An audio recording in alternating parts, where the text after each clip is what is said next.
senang sekali Ruang Bicara hari ini lebih formal menyapa penonton kita di YouTube karena kami akan mendorong penonton untuk lebih concern terhadap kemampuan manusia. Tadi kita sebelum mulai pada buka handphone Prof. Sebuah benda yang hari ini tidak lepas dari tangan kita ya Prof. Bagian dari teknologi digital yang ada. Kami mengundang Asok Profesor Dr. Haji Mustaqim Syuaib SEMMC TTL.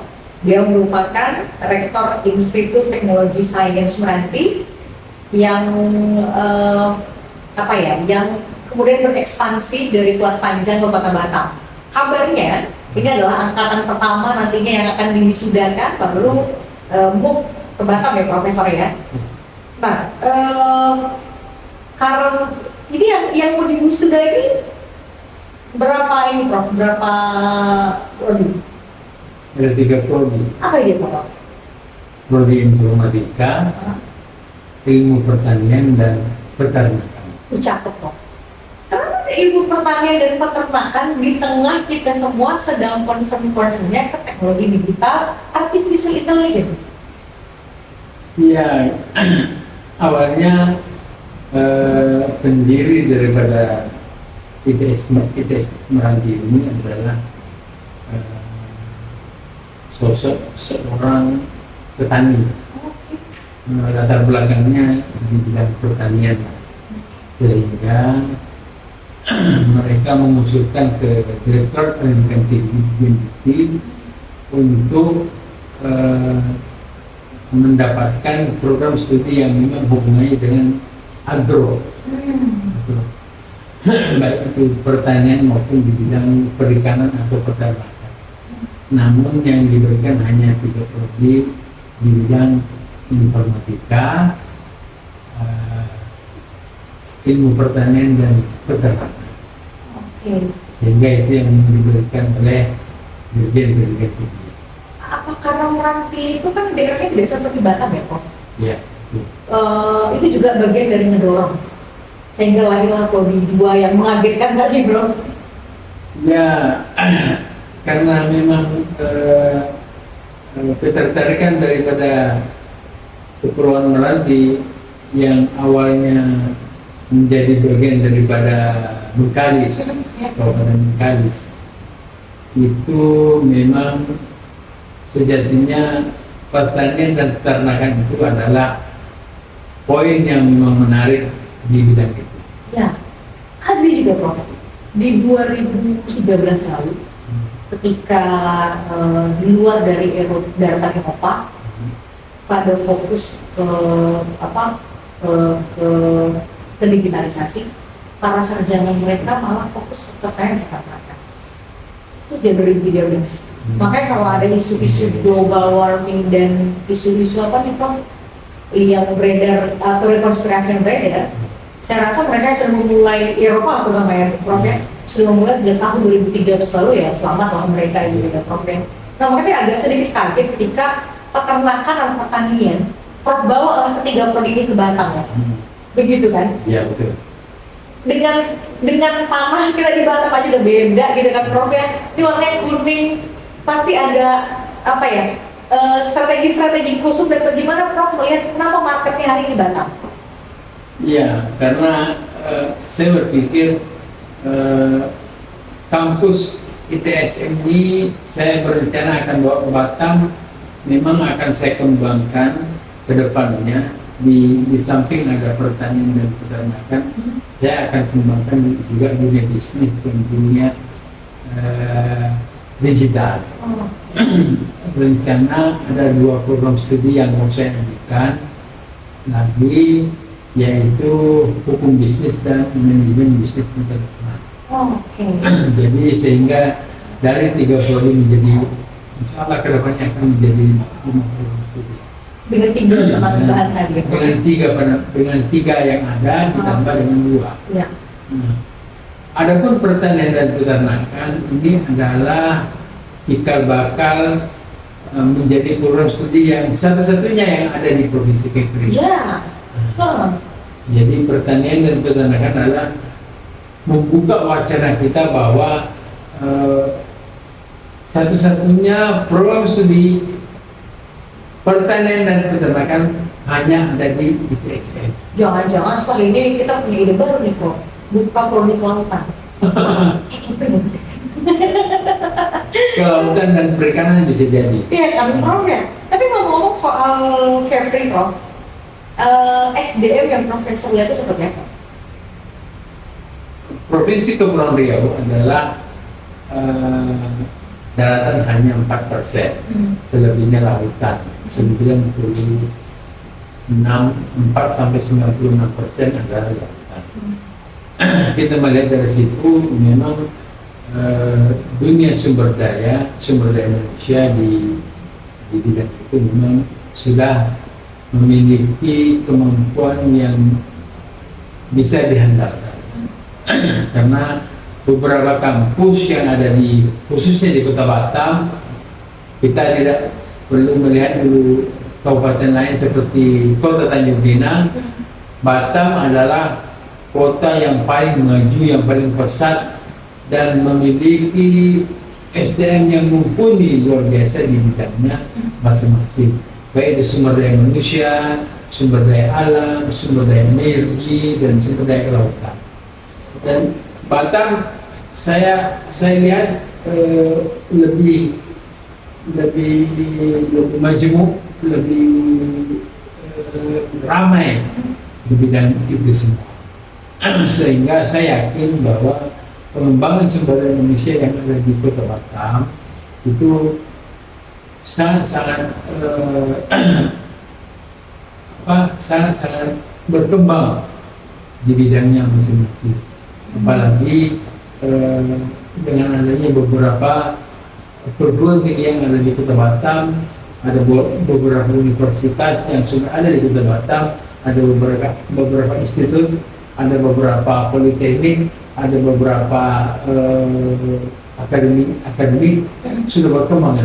Dia ada di sebelah pertanian, peternakan, kemudian teknologi informasi ya Prof ya.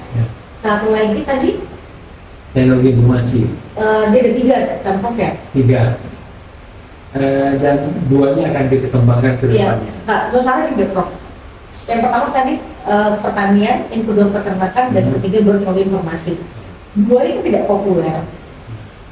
Dan kita juga tahu bahwa Batam itu kan Batam sebagai tulang punggungnya Kepulauan Riau selalu mendatangkan barang-barang dari daerah lain untuk mensuplai kebutuhan hariannya.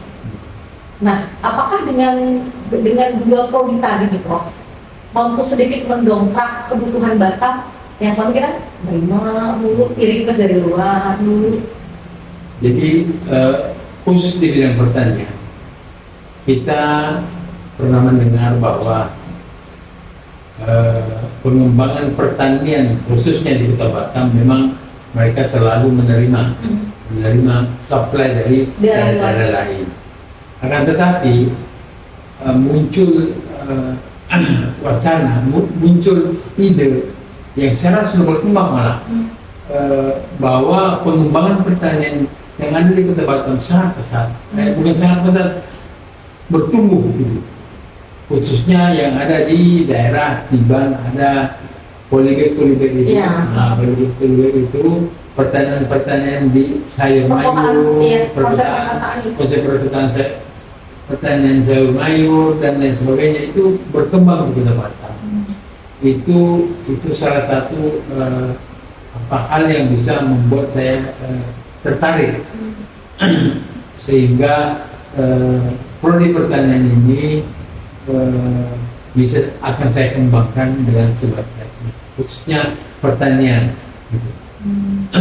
Kalau peternakan memang sedikit banyaknya masih belum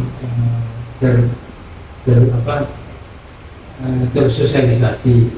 Cuman insya Allah nanti ke depannya prodi peternakan ini akan menjadi tulang punggung daripada peternakan. Oke, tapi lagi geser ke Batam, Prof. Batam itu kan sedang disiapkan untuk kota digital. Iya. banyak sekali masuk apa namanya nih, investasi asing. Terakhir kayak Nvidia nih Prof yang di Indonesia. itu kan 8.000 tenaga kerja kabarnya ya Prof ya. Tadi kita tahu bahwa itu kan industri padat modal bukan padat karya kan. Melihat ini seberapa besar peluang Batam untuk mengisi kekosongan kebutuhan apa namanya kebutuhan lowongan di sana, ya tenaga kerja di sana. Salah satu pengembangan digital yang ada di Indonesia itu memang mereka memberi membuka ruang ke kami perguruan tinggi untuk menerima lowongan kerja. Mahasiswa yang mahasiswa kita yang ada di Batam kan kuliahnya kan sore. Iya betul. Pagi dan siang itu tidak kerja dan pagi dan siang itu mereka kebanyakan kosong gitu. Iya. Sehingga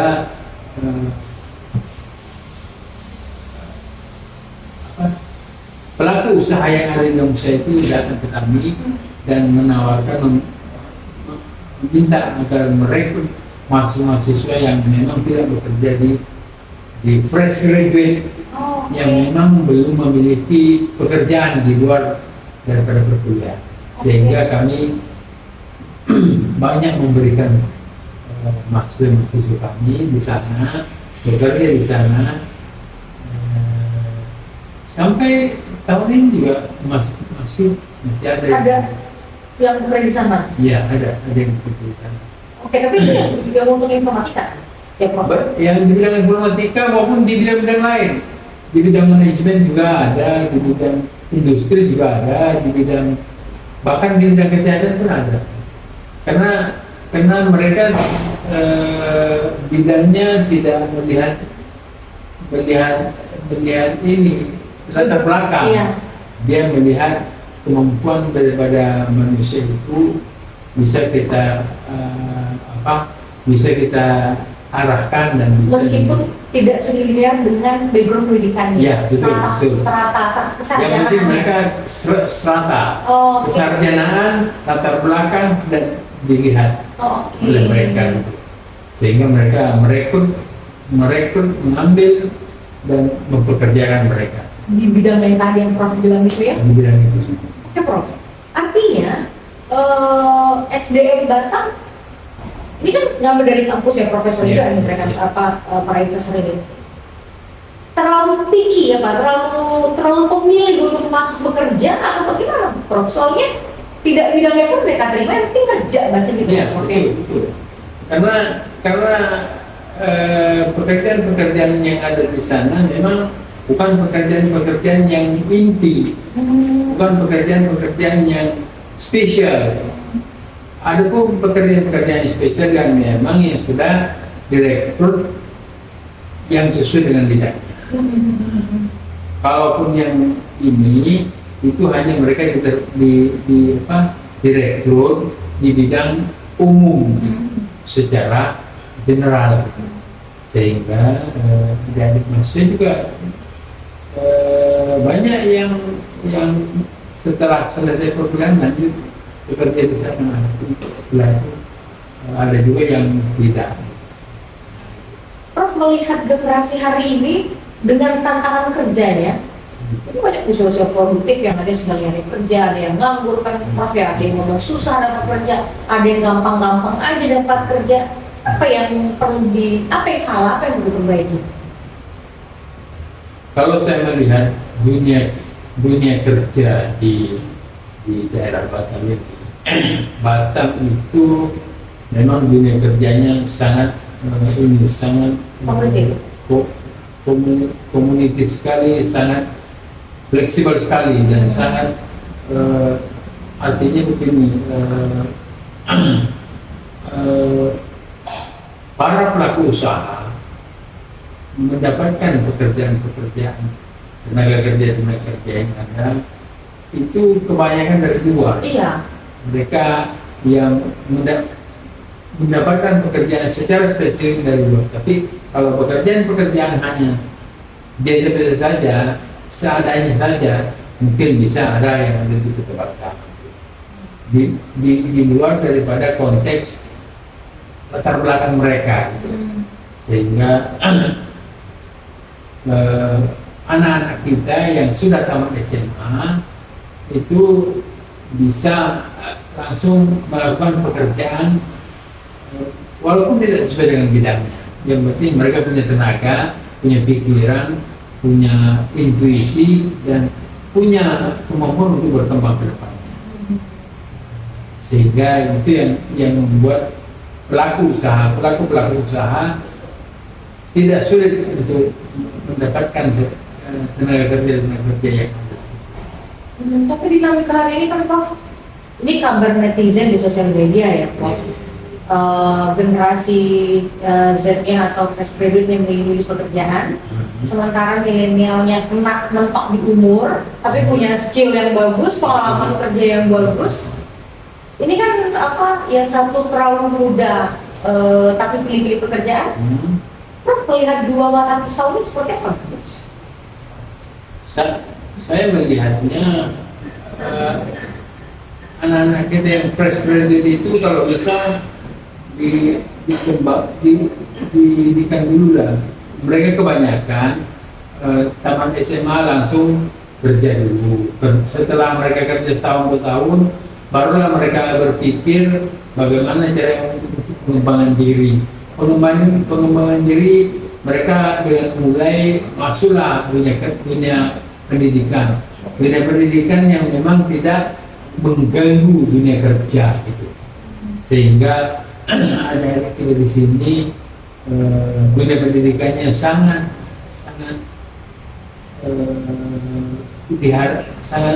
minim sekali gitu. Karena mereka tetap berfokus pada dunia kerja, dunia pendidikan di nomor 2 kan. Kalaupun ada perguruan tinggi yang melakukan pendidikan secara fresh graduate, itu ada beberapa perguruan tinggi yang melakukan itu. Tapi mayoritas perguruan tinggi yang ada di Batam itu pendidikan hanya kelas 2 saja. Kelas utama itu adalah pekerjaan yang dilakukan. Karena kenapa dari pagi sampai sore mereka sudah diporsir tenaganya untuk bekerja. Setelah nomor 2 itu barulah pendidikan. Itulah yang membuat Batam ini anak-anak kita itu minim sekali terhadap dunia pendidikan digital.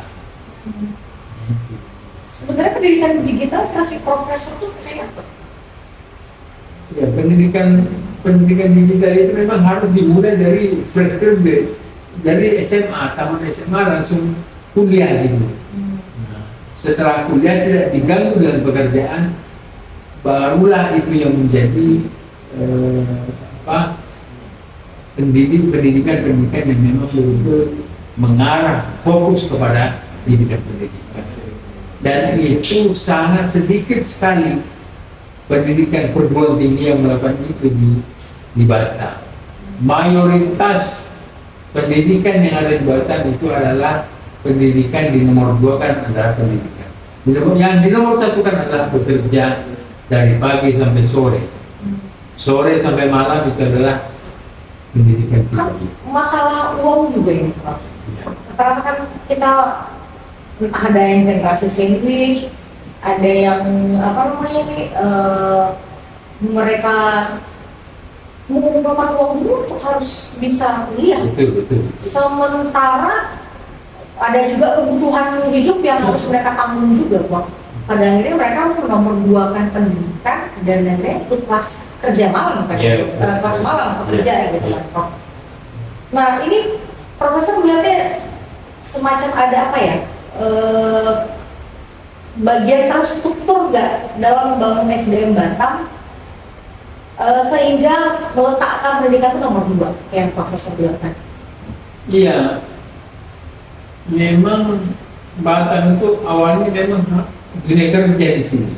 Dunia pendidikan itu baru yang kedua, yang ketiga baru muncul.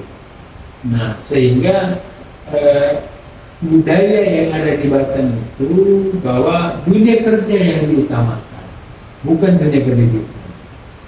Beda dengan perguruan tinggi yang memang menerapkan pendidikan secara fresh graduate, dari fresh graduate ke dunia pendidikan tinggi itu minim sekali, sehingga perguruan tinggi kita yang ada di Batam rata-rata melaksanakan pendidikan tinggi yang dinyatakan perkuliahan sore, sehingga sangat dunia SDM-nya sangat ini sekali, karena tapi dunia kerjanya tinggi, Kompetitif. ya kompetitif itu, bersaing dengan ketat itu. Nah, cuman dunia pendidikannya yang memang Penting gak penting lah bahasa kita ya, Prof, ya.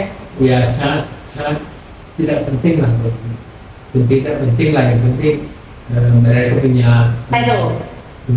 title, Iya. punya latar belakang, sudah cukup. Iya. Dia kalau ASN kan, Nah, ya betul. biar Kalau gampang ASN. kesemuanya cepet gitu. Hmm. Karena kalau nggak ada ASN selalu jadi ubis Ya, nanti gitu kan, betul. Prof. Kalau tidak memiliki grade-nya minimal S1, dia tidak akan naik golongan. Iya. Khusus untuk ASN maupun dunia kerja lain. Saya lihat memang Sertifikasi Pak, iya, Prof. diutamakan sertifikasi maupun S1. Nah, tapi dunia pendidikan lain dia tidak melihat kesarjanaannya, kamu di bidang apa, rata-rata melihat yang penting kamu S1. Iya. Nah, boleh, silakan. Iya. Terus Prof melihat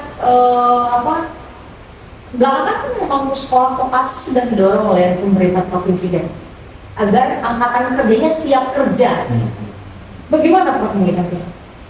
Iya, memang saat ini pemerintah pusat menggalakkan itu. Jadi pendidikan vokasi, SMK di bidang ini, di bidang kemaritiman, di bidang intelijen, artificial intelligence, SMK maupun politeknik. Sekarang Direktorat Pendidikan Tinggi Dikti sudah tidak moratorium, tidak mengeluarkan pendirian universitas, pendirian sekolah tinggi, pendirian institut, dan hanya boleh menerima pendirian politeknik saja, cukup. Satu di perguruan tinggi, di Direktorat Pendidikan Tinggi. Iya, diperbanyak lah poltek-poltek itu. Diperbanyak poltek. Di Batam sudah ada beberapa poltek. Ada 2. Tidak, bukan. Ada 4 politeknik. 4. Iya. Ada 2 politeknik yang berdiri kemarin, baru menerima mahasiswa tahun ini. Selebihnya nanti akan dikembangkan ke depannya. Yang jelas 2 politeknik berdiri tahun ini. Oke, berempat sih ya. Terus kemudian sebentar, kan ini mengganggu memangnya. Jadi mana yang tadi Prof bilang, seberapa ketika negara mendorong poltek-poltek itu untuk ada gitu kan Prof. Respon masyarakat Prof. Ya memang kan sarjana itu S1. Bahkan Prof mereka sudah di poltek aja tanya D3 itu sampai D4 sama nggak sih dengan S1? Kita yang ngasih tahu bahwa itu sama gitu Prof. Ya, pengetahuan daripada masyarakat kita bahwa politeknik itu adalah D3.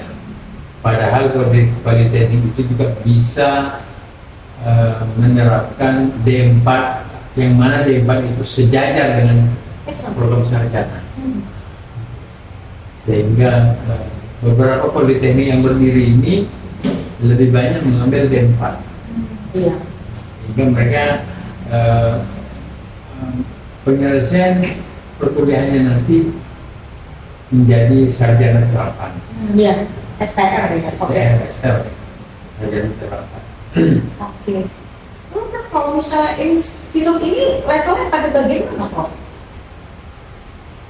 Universitas kan sudah yang paling ini kan, Prof? Level institut itu dia minimal 3 program studi. Oh. Minimal 3 program studi maupun program sarjana. Kalau sudah ada 3, dia boleh menjadi institut. Oke. Kalau universitas dia minimal memiliki 5 program studi. Oke, ini kalau udah 5 dibuka, Sudah bisa menjadi universitas. Sudah bisa. jadi berjuang tengah moratorium lah ITS kita ini, Prof. Ya? Sehingga nanti syarat-syaratnya untuk pendirian universitas itu berkembang, seperti lahan harus 1 hektar. Iya. Terus sarana-prasarana lain harus siap. Iya. Prof, Institut Teknologi Sains ini, yang Sains Meranti ini, Prof, berarti didorong karena kecintaan sendiri dengan pengetahuan. Terus kemudian ketika pindah ke Batam, Prof, marketnya pasti kelas bekerja, toh? Pasti. Ya kan, Prof? Iya.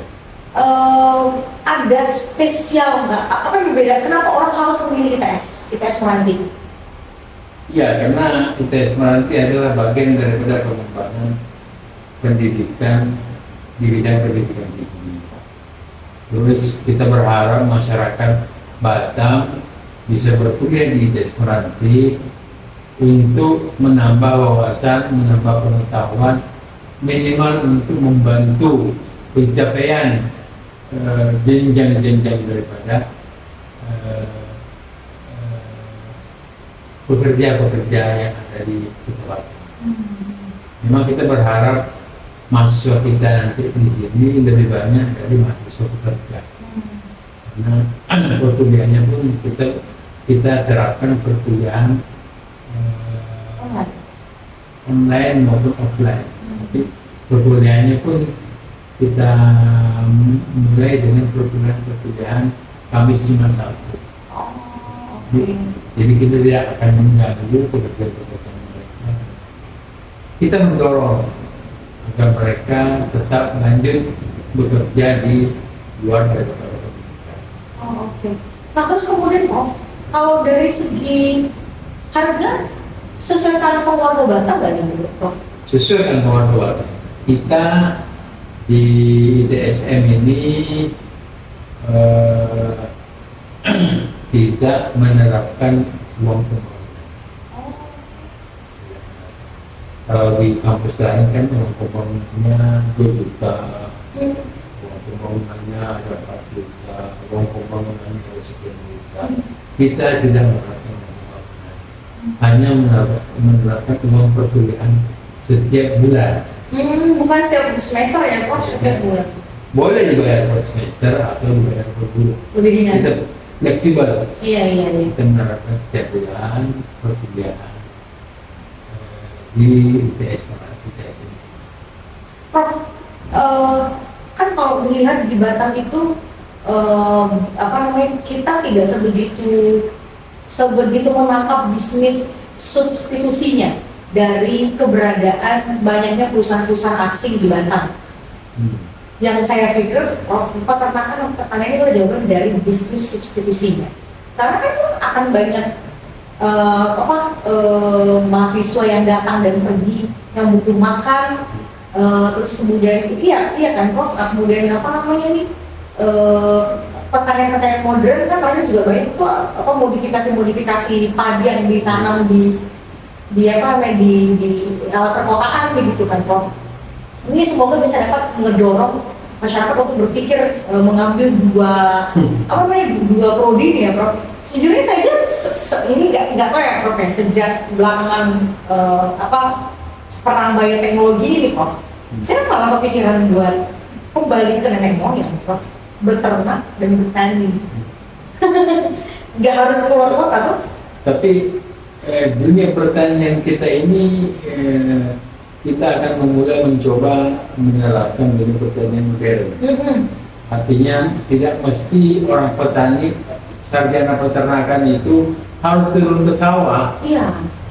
Tidak mesti, akan tetapi dunia peternakan itu mengolah misalnya hasil pertanian, mengolah hasil daripada bumi, mengolah hasil daripada ternak pun bisa kita terapkan di situ. Sehingga misalnya dia berbisnis di bidang pertanian, berbisnis di bidang dunia peternakan juga bisa kita terapkan di situ. Oke. Terus kemudian Prof, selain keleluasaan membayar uang perkuliahan sebulan sekali, ada ini nggak Prof, beasiswa atau diskon-diskon yang lain Prof? Tentu nanti kita akan meminta ke lembaga layanan LLDP 17 di Pekanbaru. Kita ada namanya KIP. Iya. KIP. Tidak banyak begitu itu Prof. Ya, makanya di KIP kita akan berikan, kita akan meminta agar memberi sebagian daripada KIP itu kepada kita gitu. Walaupun sebenarnya KIP itu di Batam lebih banyak kampus menolak. Iya. Lebih banyak kampus menolak. Iya. Karena tidak sesuai dengan ini terapannya. Oh. Misalnya yang dibantu hanya sekian juta, ternyata yang dibayar lebih besar lagi. Oh, oke. Nah makanya kampus-kampus yang ada di Batam banyak yang menolak. Tapi ITSM mengambil itu. Kita akan mengambil, insya Allah kita akan mengambil. Kalau diberi, kita akan ambil. Iya. Tidak mungkin kita menolak.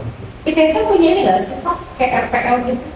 Rekognisi RPL. RPL itu bisa kita terapkan kecuali RPL dari kampus ke kampus.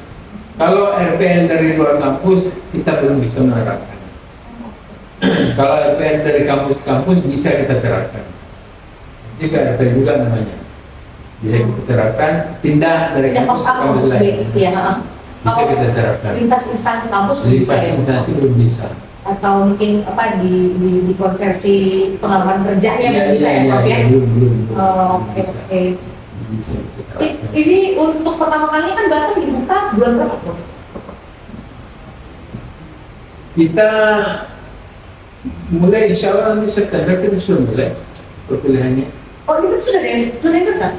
Sudah ada. Menerimanya terbatas nggak Prof? Berapa mahasiswa gitu nggak Prof? Tidak dibatasi oleh jumlah itu, minimal atau maksimal. Seberapapun yang mau daftar silakan. Ini kampusnya di mana Prof? Di Sungai Panas, daerah Sungai Panas, di komplek Pasar Cipuan, Sungai Panas, Kota Batam. Di situ nanti perkuliahan cuma seminggu. Iya. Bukan pada jam kerja ya Prof ya? Bukan. Akan ada beasiswa. Pembelajarannya pembayaran biaya perkuliahannya yang fleksibel. Hanya dibayar di perkuliahan saja. Tidak ada pembangunan sama sekali. Tidak ada pembangunan. Oke. Dan apa? Dan ada dua prodi baru dibuka. Akan ada prodi baru dibuka. Hukum bisnis dan manajemen bisnis internasional. Nah itu dia manajemen bisnis internasional karena Batam kan tidak ada perbatasan. Ya ada perbatasan. Harus paham sebenarnya Prof ya. Kan antara regulasi Indonesia dan regulasi Singapura atau Malaysia kan berbeda atau Prof. Dan asas-asas internasional juga harus diterapkan dalam ini. Tapi kan meskipun lokusnya di Batam, pasti inputnya harus ikutin peraturan Batam ya Prof. Bisa pakat yang kita tahu tidak ada kan sengketa perusahaan antar perusahaan atau nanti di hukum bisnis itu akan dibahas dan dipelajari semua sengketa semua sengketa perusahaan akan dipelajari di hukum bisnis. Dan itu baru juga kayaknya, di Batam belum ada yang pertama kayak gitu. Ada, sudah ada. Sudah ada ya? Sudah ada beberapa Kampus lain? kampus lain yang menerapkan prodi hukum bisnis. Oke, tapi ini pilihan selanjutnya adalah silakan pilih PTS Meranti. Betul. Karena lihat fleksibilitasnya ya, Prof ya. Oke, kita mulai belajar, pendaftaran udah dibuka masih tutup dibuka? Sudah. Sudah dibuka. Sudah. Tutupnya kapan? Kemungkinan September nanti. Awal September ya, Prof? Awal September. Dan pertengahan September sudah mulai kita ngampus. Perkuliahan. Oh, perkuliahan. Yang mau di wisuda yang di Meranti berapa kali, Prof? Tanggal 5 September. Oh, jadi baru kita move ke sini ya? Minggu depannya baru kita melakukan perkuliahan. Oh, oke, siap. Jadi kita berharap warga Batam punya banyak pilihan-pilihan lain Ya, untuk mengupgrade kapasitas mereka sebagai seorang sumber daya manusia agar adalah dinamika baru yang tercipta ya, Prof ya.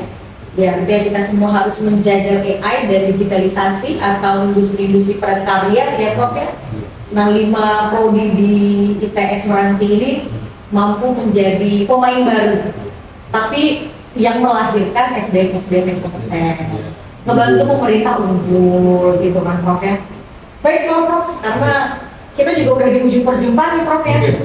Nah, kalau misalnya ingin langsung tanya ke kampus ya, Prof, alamatnya ada di dekat pasar komplek pasar Cipuan. Komplek pasar Cipuan Sepanas. Zaman sekarang sudah ada Google, tinggal di layarnya juga udah banyak aktif ya, Prof ya. Di IG pun kita ramai di IG. Instagram. Oh, ada juga ya, Prof? Instagram kita. Instagram kita ada ya? Oke, mantap lah, sudah ya. Baik, Pak Profesor, punya quote nggak untuk masyarakat Batam, terutama Gen Z? Boleh Profesor ngadepkan nggak? Rekan Gen Z yang saya banggakan, ITSM adalah institut yang berdiri di Kota Selat Kajang. Kita kembangkan di Kota Batam, mudah-mudahan bisa menjadi penarik daripada Gen Z, dan ayo mari kita berkuliah di ITSM sehingga Anda bisa kita kembangkan dengan baik. Iya. Baik, kita break sampai di sini. Kita break, kita selesaikan aja sampai di sini. Terima kasih banyak Profesor. Sampai jumpa pada kesempatan yang datang.